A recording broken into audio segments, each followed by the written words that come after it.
We are busy with Voices, Part 3. This morning I want to talk about the voice behind the voice. The voice behind the voice. But first of all, let's just quickly go to our theme for the year. Staan vas, I got this. From Kristen this morning. Stand firm. Wow, this is awesome. Heerlikheid. Yeah, so I'm so chuffed. Stand firm. Stand firm. And our scripture verse, 1 Corinthians 15:58 NIV says, therefore, my dear brothers and sisters, stand firm. Let nothing move you. Always give yourselves fully to the work of the Lord, because you know that your labor in the Lord is not in vain. Dan sê die Afrikaanse ou vertaling, daarom my geliefde broeders, wees standvastig, onbeweeglik, altyd oorvloedig in die werk van die Here, omdat julle weet dat julle arbeid in die Here nie te vergeefs is nie. Just a quick recap for last week. Last week, we had a look at the two primary ways that God speaks to us. Number one, He speaks through the written word of God, the Bible. That's the primary one.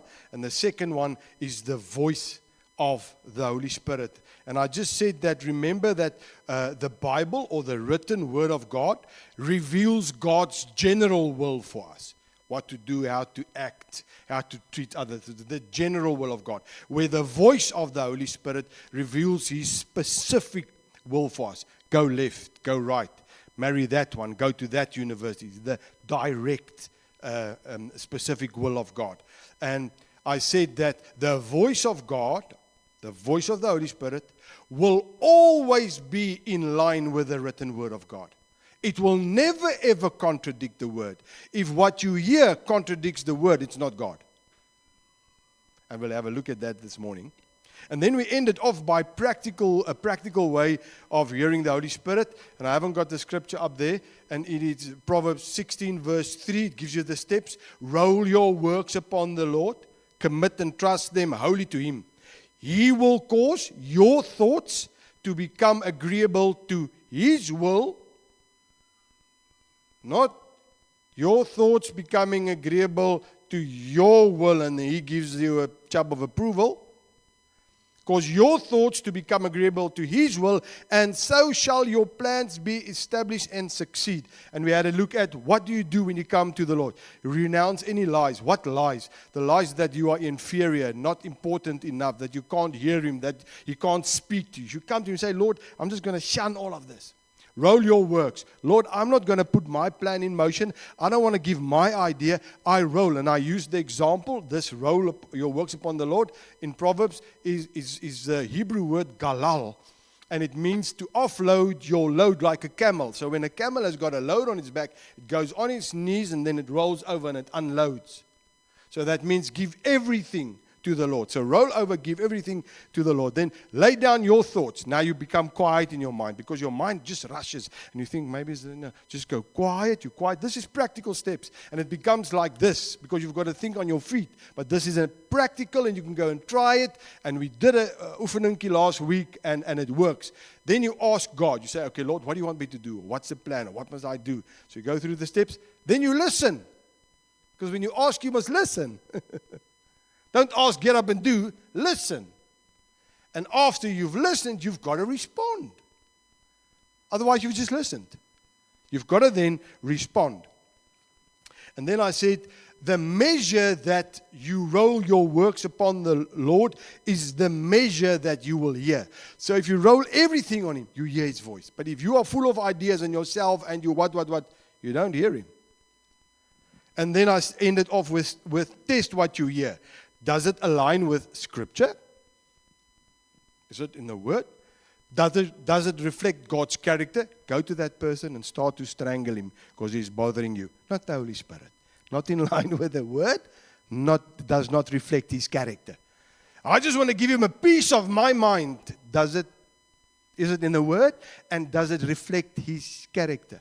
And then, does it produce freedom or fear? When it produces fear, it's not God. When it produces freedom and peace, it's God. So this is just tests that you can have when you do this. Because I'm a practical guy. God is a practical God. And He does things. So let's start. The voice behind the voice. Our main scripture verse, Proverbs 3, verse 5 to 8.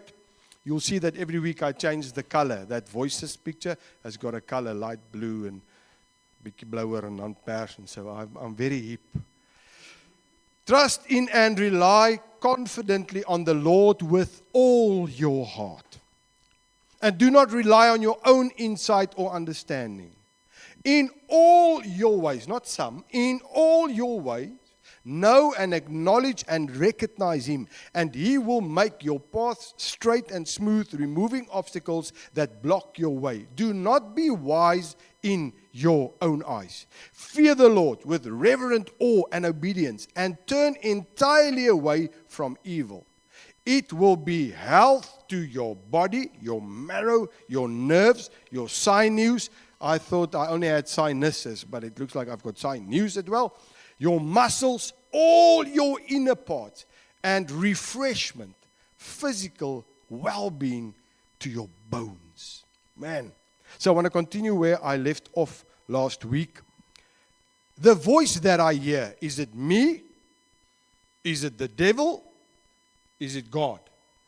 Because I speak very loudly. The devil is not quiet at all.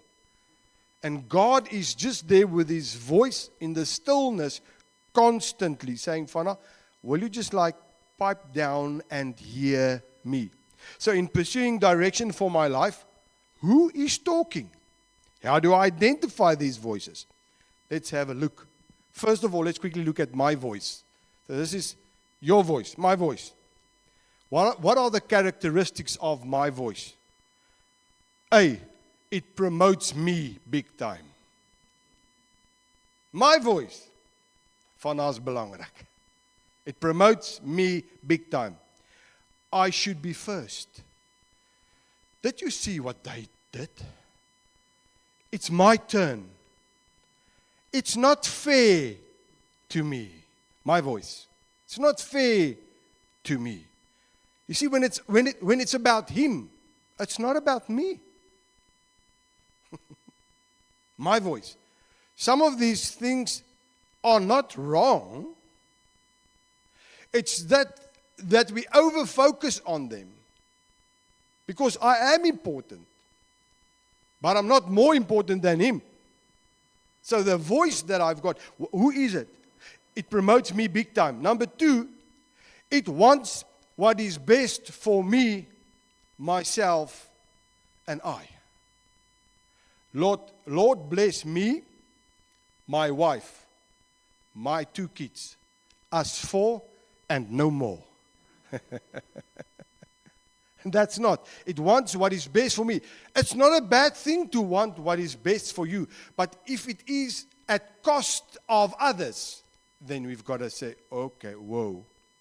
Because God wants what's best for you, but in His way, not in my egotistical way.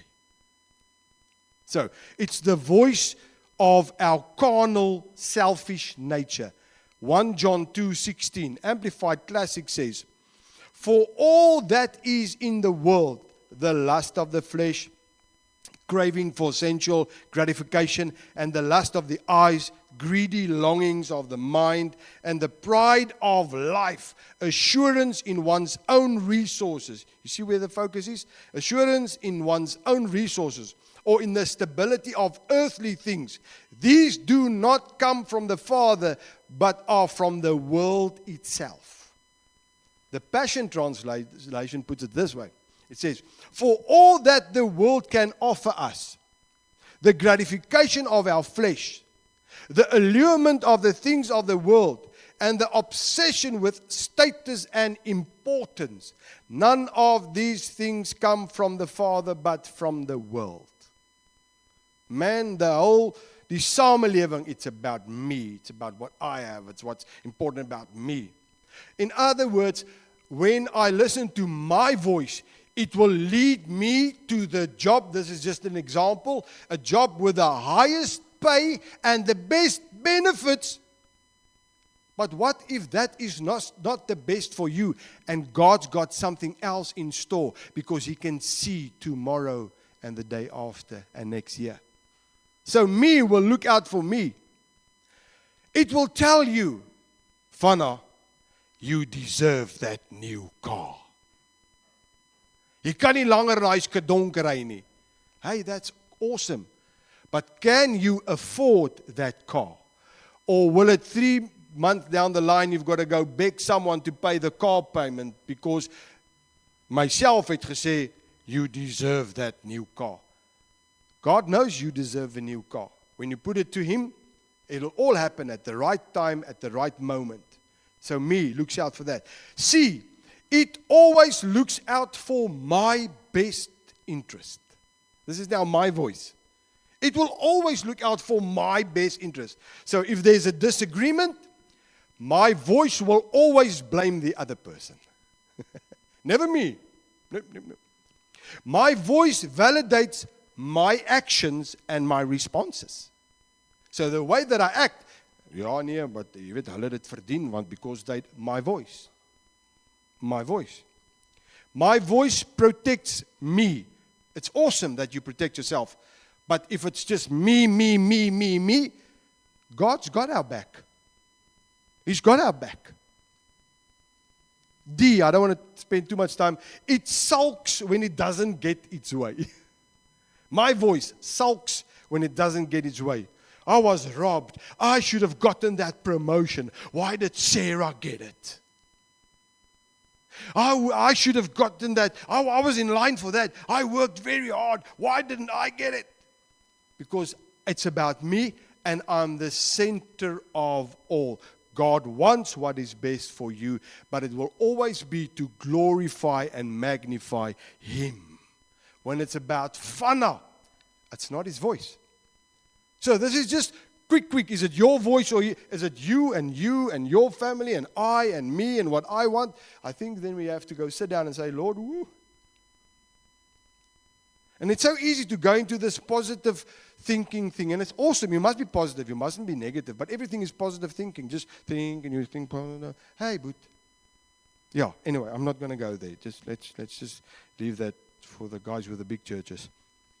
Number 2, the devil's voice. So my voice, it's me. I'm in the middle. I'm this. It's unfair. They don't treat me well. Jesus came and He served.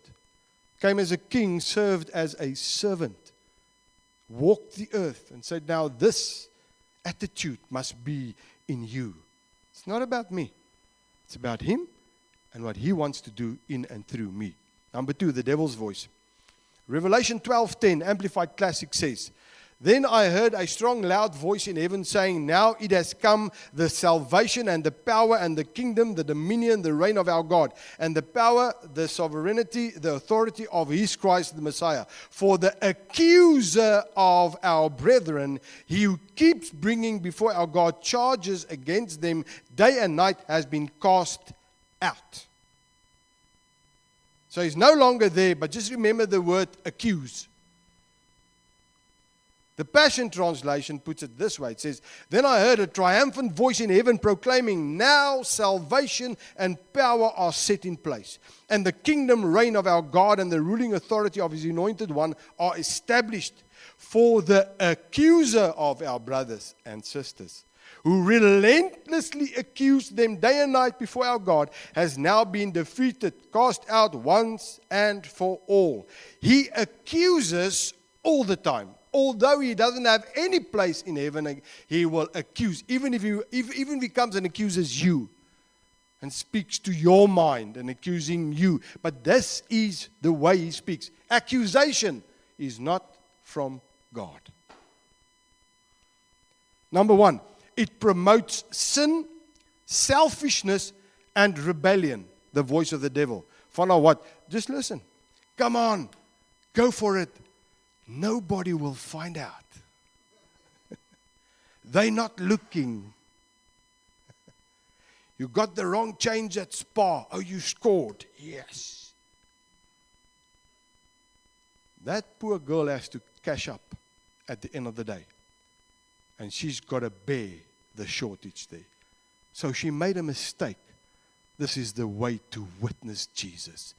Hoorie my darling, groot ekskuus, jy het 'n fout gemaak. Oh, wow, dankie oom. Tog jy gee my R200. You only gave me 100. Next time you want to say something about Jesus, she'll listen. Why? She saw you demonstrate Jesus. Not, yes, die Here is my kant, ek het geskoor. Come on, go for it. Now we'll find out. Who are they to tell you? B, it contradicts the word of God. God's mad at you. You are worthless. You can't hear His voice. You can't make a difference. You stay on the other side of the train spoor. You're not important as. But he's a liar. How can we listen to him? He's a liar. And he accuses. And he's got no place because his place before God is no more. Yet he still accuses. And we fall for the trick. John 8:44, Amplified Classic says, you are of your father, the devil. Jesus is speaking here to the church leaders. And it is your will to practice the lust and gratify the desires which are characteristic of your father. He was a murderer from the beginning and does not, this is now the devil that he's talking about, and does not stand in the truth because there is no truth in him. When he speaks a falsehood, he speaks what is natural to him. For he is a liar himself and the father of all lies, and all that is false. You see, he tells Christians, you're a rotten sinner, you're going straight to hell. He tells sinners, don't worry about eternity, you're a good person, you've got this, no sweat. His voice, number C, is tempting and distracts from our walk with God. This is just like little pointers. You can have a look at it and go through it. You start reading your Bible. Like you go sit and you start reading your Bible. Oops, you forgot to send that email. It's an important email. It just pops up. What do? You open the email, it's over. When you find yourself at the end of the day, you've done your things, you've done your email, and what? You just like get up in the morning, you want to read your Bible verse, Facebook pops up. Oh, it's your friend that, oh, but here's another one, and here's another one. Oh, ek moet klaarmaak. Oh, my goodness, here's my day. This is the way. Don't pray now. Wait until you have more time. Don't pray now. There'll be a better time, then you can pray. You can't witness. Look at what you did last week. And then when we go to God and we say, God, I'm sorry for last week, God goes, last week? What's that? Because I'm in now, in today, and in tomorrow. No more past. There's no condemnation, Romans 8. Yet, we listen to this voice. His voice is critical, condemning, negative, hopeless, and defeating. I just spoke to someone, I'm not going to say any names in case this comes out and then they maybe can make the connection, but getting to work and working with negative people, whoa, but the whole time, everything is it's just too heavy. Move that chair. No, we can't do this. Ooh, it's nothing. It's net die hele tyd. Negative. You've got to work with people. That's not the voice of God. Not at all. It's critical, condemning. How are you going to get out of this one? Where Hebrews 4:16 says that when there's anything that we need, when there's help needed, I've got to run boldly, come boldly before the throne of grace to receive grace and mercy and help at the right time. God says, come to me. The devil says, hey, run away. You've done this, run away. Don't you think you should be worried about this? This is an upcoming payment. If you have a look at the bank account, I think you should worry, my friend. If I were you, I would worry. You have committed the unpardonable sin. You blew it. You blew it. You're going to hell. no matter what you do or what you try. God's voice. Let's have a look at God's voice. James 3:17, Amplified Classic. But the wisdom from above is first of all pure, undefiled. Then it is peace, loving, courteous, considerate, gentle. It is willing to yield to reason, full of compassion and good fruits. It is wholehearted and straightforward, impartial, unfeigned, free from doubts, wavering, and insincerity. First of all, his voice is pure and peaceful. Pure. It always leads you away from sin and temptation. Always. His voice always leads you away from that. Not condemning that if you do that, it's just, this is not right. This is not who you are. So let's turn away from this. You don't have to say anything. Yeah, but I just want to quickly give them a piece of my mind. You don't have to say anything. I've got your back. Just back down. I'll fight. I've got you. I'll fight. Peaceful. It's like, it's just this, you're in a situation and this feeling and this voice comes over you. Don't worry. You sort it. And you're just like so calm. And you, wow. So peaceful. Amidst the storm. So peaceful. Psalm 85, verse 8, Amplified Classic. I will listen with expectancy to what God the Lord will say.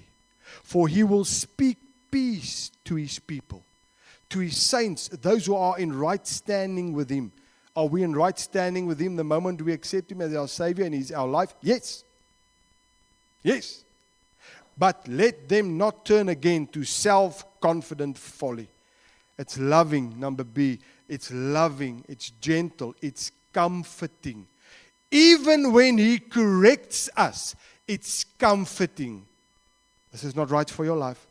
Let's turn away. I know better. It's not like where I come from where, listen, yeah, I've talked about this. I come from rough churches where you come in the back and the pastor somewhere like prophesies all your nonsense almost right out there. Ja, jy, kom hier jong man, jy word gedit en dit. Yo. Listen, before you walk into that building, you've repented from Chappie's Kou tot die budgie se vere uittrek. You've repented before you were in your mother's womb, still above behind in die berge. You just repent. You repent of anything and everything because just now, I've told you this once. Let me quickly tell you again for the people that didn't hear this. In this one specific church, it's Wildhuiswiltuin. There was a big guy standing and a small guy standing. So this pastor came down and he had a word and he told the big guy, take off your jacket.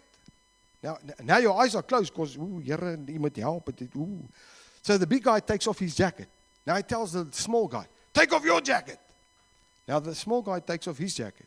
Now he says to the big guy, take this jacket, the small jacket, and put it on. But you don't dare. You lose onder die ooglede deur. You know, Here, what's going to happen? Now you get this big guy, and he's got his arm stuck in one of the mower. He can't even get, so he's got his other arm like this. It's like this. And I thought, okay, what? And he said, the Lord says, you are proud. You are too big. You think you're so big, but actually you're small. Take off the jacket. Now he takes off the jacket. Now he says, take off your shoes. Now he takes off his shoes. Now he tells the little guy, take off your shoes. Now he takes off his shoes. Now he tells the big guy, put on his shoes. Now he puts his feet in. He just say 20 gaan en hy staan met die hakkies so. He said, the Lord says you're too big for your shoes. You've got to come down to earth. You know, it's like prophesying all your. And we were, and it's like gooid it like this.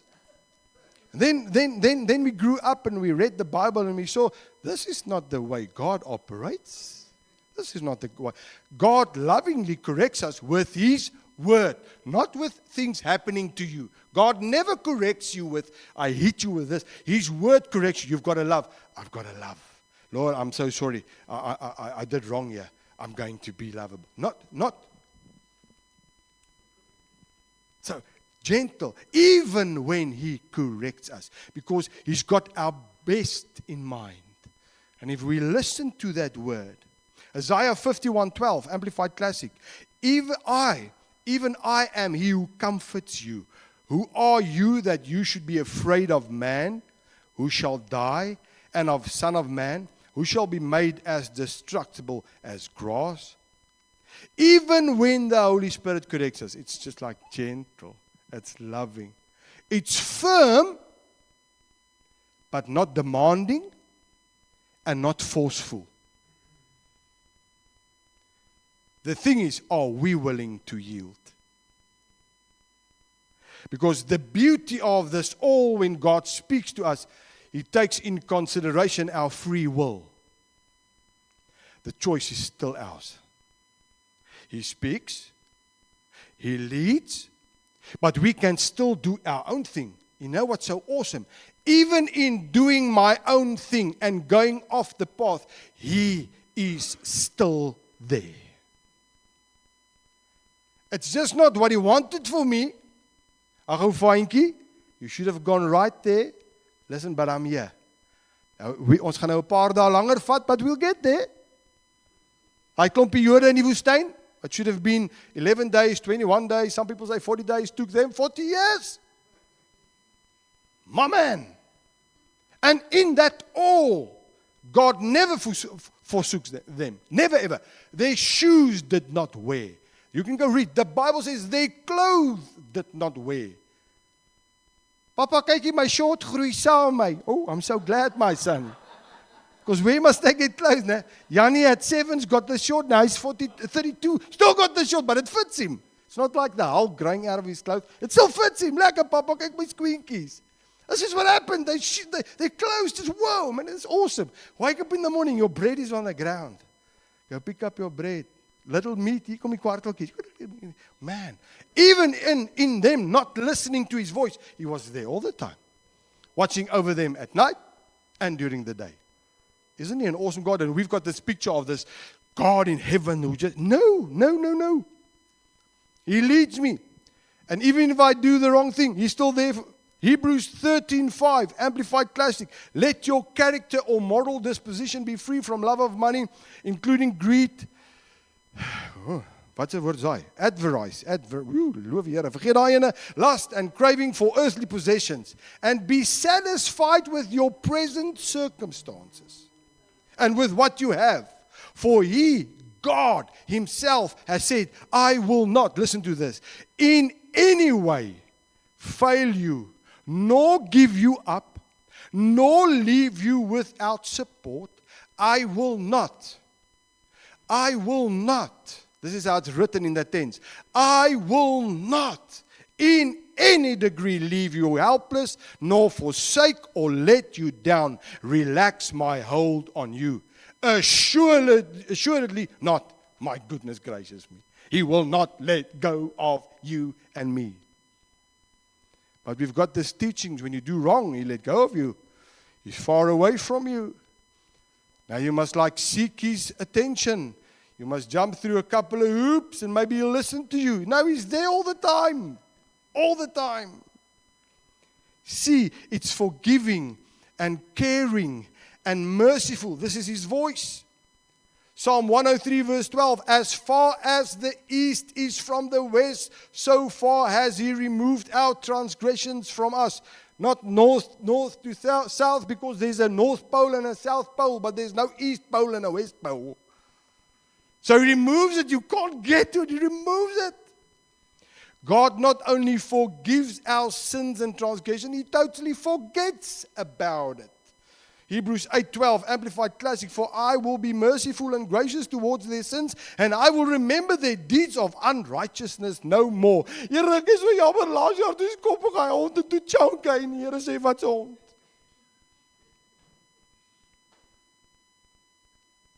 Forgiveness has happened on the cross of Calvary 2,000 years ago. I am already forgiven. That does not mean I do whatever I want. When I do something wrong, I come to Him and I say, Lord, because this is what repent means. I change my mind. Lord, I'm so sorry for what I've done. Not sorry because now He forgives me. Sorry for my conscience. I must sort it out. Ek moet vrede kry. Lord, I'm so sorry for what I've done. But You say that I am more than a conqueror. So I'm turning away from this, and I won't do it again. Nie sak en as, oh Lord, forgive me, and I've got to fast for 43 days. Maybe you'll hear my prayer somewhere far. And if not, oh Lord, I'm going to die. His voice, it's positive, it is hopeful, and it is encouraging. You can do this. You've got this. I believe in you. God believes more in you and I than we believe in ourselves. Why? Because it is Him in and through us. It's not ourselves. Galatians 2:20. Paul says, I don't live anymore. He lives in and through me. So don't try to suckle on your own. It promotes the Word of God and all its attributes, His voice. And the other thing about His voice, and I'll quickly tell you a story now. It's reoccurring and it's consistent. It's consistent. God doesn't change. He's not one day he's like this and the next day. We are like that. One day I wake up, get on the left-hand side of the bed. No, get back in the bed, get out on the right-hand side. Jy moet die verkeerde voet in die bed geklim. Ooh, die Here weet se donderwolk wat 'n plek soek om te gebeur en. No, God's not like that. If it's me, okay, let's first read James 1:17. I'm ending now. James 1:17 amplified. Every good thing given and every perfect gift is from above. It comes down from the Father of lights, the creator and sustainer of the heavens, in whom there is no variation. So He can't change His mind. There's no variation, no rising or setting or shadow cast by His turning, for He is perfect and never changes. If it's me, it'll fade after a while. If it's the voice of God, it will stay because it's consistent. The other day, a couple of weeks ago, I got this unction on my heart to buy Cokes for the guys who deliver by die vuilgoed oplaai. So they come past by the trucks and I've just got the thing. I want to buy them each a Coke. But I'm going to buy them a glass bottle of Coke, a 500 ml, because that's like my go-to. I don't look like this because I draft. I look like this because of glass Coke. Anyway, it doesn't matter. I just thought. And then for some other reason, I didn't buy them, and I didn't get to that. And the one day, I was busy, and I heard them, because there's one guy, yes, he's vrek snaaks. He's like shouting, hello, you can hear, because he can remember I said I'll buy them cold drink. He wants his cold drink now. So I just gooi it over there in the back. Ooh, Here, ek het nie goed gekoop nie, sorry, liewe Jesus. Just go away, go away. And this just kept on coming, and I thought this Thursday passed. Nah, I gaan. And I went to Spar and I bought them Coke. And when I came past my house, die asblikke was weg. Now I'm going to look for these guys. I'm going to drive around now. Ek gaan nie weer. This voice is like, this is silly, but hey, now I'm driving around 45 minutes. I can't find the truck in Malmesbury. I thought, Here, hoe groot is Malmesbury dan? So I'm up and down seeing, in this street, the rubbish is removed. There's no asblikke here. Went over to that side. Oh, there's some black bags here. Driving. I say, Lord, please, I need to get these Cokes to these guys. I need to. I'm not going to stop today until I get them. Turn around one street, went down. Yeah, I see that same funny guy that was shouting with his reflective vest and sy handskoentjies. And he was gathering bags and putting them on op een hoopie. So I thought, maybe it's not him. So I stopped and I said, how's it? He said, hello meneer. Ek sê, you are the guys who does yeah. Ek sê, I've been looking for you. Where are you? No, the truck went to the dump site. I said, no wonder I couldn't find you. No, they're offloading. I said, no, I want to give you Cokes. Ja, meneer, ek kan onthou. Ons was laas keer daar, ek het geskreeu, maar meneer het nie gehoor nie. Ek dog to know. Ek sê, doesn't matter. Listen, can I give you the Cokes? Yeah, they're coming back now. Giving them the Cokes, and it just did not leave me. It just became more intense and more intense. A Coke to the, hey, pal, let me tell you, my bins will never not be emptied again. A little gesture, a Coke. It's 10 rand at Spar for a 500 milliliter gas Coke. It cost me $70. What's that? A brood en melk is amper soveel. Just because they pick up the dustbins doesn't make them less important. Now they're driving around in the truck. Elke net 'n lekker glas vir Coke. Hey. Listen, next time I can have some bourommel out there, they'll verwyder it. When they stop, I'll say, hey, tel op jy meneer. And it was not for that. It's not a bribe. I felt this, but it was consistent and it didn't leave me. Because I know God's got a plan.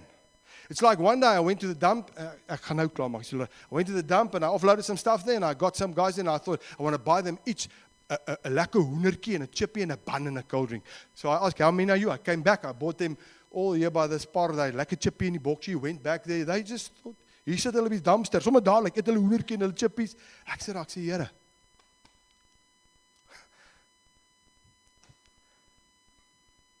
is ek beter as hulle? They're human beings. It meant the world for them. I don't say do that. If you want to do that, God bless your heart. Go for it. But when the voice of God is there, it just doesn't go quiet. It's there all the time. It's there all the time. It will stay. I want to end. I really want to end now. Just with this. We must listen to this inward leading, this knowing, this intuition, this inward witness. You just know. I've got to do this. Listen. That's the voice. Listen. That's his still voice. Do it. I feel impressed to give Robin a call. Do it. Do it. I sense, you've done this before. You just sense something is not right. You just sense it's a snilakini. Ask the Lord, what is this that's not lekker? Because it's not so much words that come up. Because if I tell you now, think of a picture, a black dog. Who of you saw words, black dog? We all saw a picture. But my black dog, what is your black dog? What did you see? What black dog did you see? Wolfhond. A klein brakkie. Hy pavement special. Rottweiler. I saw a little black Worswinkie. You see, it's a picture. We think in pictures. So sometimes we wait for a word, but it's just this sensation, this leading, this tug. Go do it. That's his voice. That's his voice. Do it. And if you miss it, so what? So what? I'll rather give you a broodjie and I miss it than not give you anything. And God says, you want me to give you opportunities to share me, but you missed that? Because you're looking for a platform to speak to thousands, yet you missed the one that I'm interested in today. So I don't listen to his voice and I miss. And that guy misses. Because I miss, he misses. You feel drawn, you feel compelled, you feel pulled, you feel led, you just like feel this peace. I always say green light, red light. If it's a red light, you stop. If it's a green light, you say, Lord, your peace. And then that peace just comes over you and you know. And the people say, you crazy? No, it's fine. Heard his voice. I've got that peace. It's just like sitting here. That gentle nudge. Listen to your inward voice. Words that rise out of your heart. Just go say to that person, God loves him. He cares for him. He'll come through. No, Lord, what's it? Listen to that voice. Specific directions. Specific directions. You drive, go left. Nee, Here, maar ons moet reg. Go left. Nee, Here, my GPS is reguit. Get stuck in the traffic. God's a practical God. A practical God. And I want to end with this. You're busy and all of a sudden just a scripture pops up. You just get this unction. Go read Psalm 23, verse 1. And you all in a car and you rush and the Lord is my shepherd. I shall not want. Philip, that was a nice Psalm 23 that you sent me, that Afrikaans song. I'll play it for you. It's a very nice one. The word that pops up. I need to get stuck into the word for the word to pop up. Otherwise, what pops up? The voice behind the voice. Does this sound like the character of God? Let's stand and pray together. You've heard this voice, not once, not twice, many times. But we say, no, it can't be. Oh, I would love it, but in the same time, I'll be very, very scared if God speaks to, Goeiemôre Vanna. Vandag, it'll be awesome, but it will be scary. because then I'll hear. But God is not in the wind. God is not in the fire, but He's in the stillness. So we've got to quiet our spirits. You can't go quiet when you're in the middle of a meeting. Go quiet. Sorry boys, ek gaan na die stem van die Here hoor. Byt vas. There you go. Into a room. 5 hours later you come back, they all went home. You've got to hear His voice on your feet. That's why all of this you do inside you. You're like, oh, wat die plan ek hoor. You still yourself. You've got this, that pop. You say, you go with it. That's how He speaks. That's His way. Still voice. In the stillness, you've got to quiet yourself. Because outside noises will be there all the time. All the time. Father, we come to You this morning. We are so grateful that we can determine, that we can distinguish, that we can have this ability to discern Your voice. As we get into Your word, Your written word more and more, we find Your character, we see who You are, we see the way You act, we see all Your attributes, and then if we hear a voice, we say, is it the same as the character of God? And if it's not, it's either me or the devil, but it's not You. We want to listen to Your voice. You've got specific instructions for every single person that's standing here. Everyone that's watching on the video. Everybody that's listening to the podcast. You love us so much. You've got instructions, specific instructions for us. You are the guide of our lives. And we need to go quiet in ourselves to hear and then act upon this voice. I pray that we will be attentive to Your voice like never before, that during this week that You will speak to us, that the witness will come back and where people will say, wow, I heard this, I did it, and this is the result. The result will always glorify You, always build the kingdom, never build up people in the sense that now I am big because I got it right. It's to Your glory and to Your honor. Lord, we lay down ourselves, our own plans, our own ideas, and we say we want to tune into Your voice. We want the right voice behind the voice. Be glorified in our lives. I pray it in Jesus' name. Amen.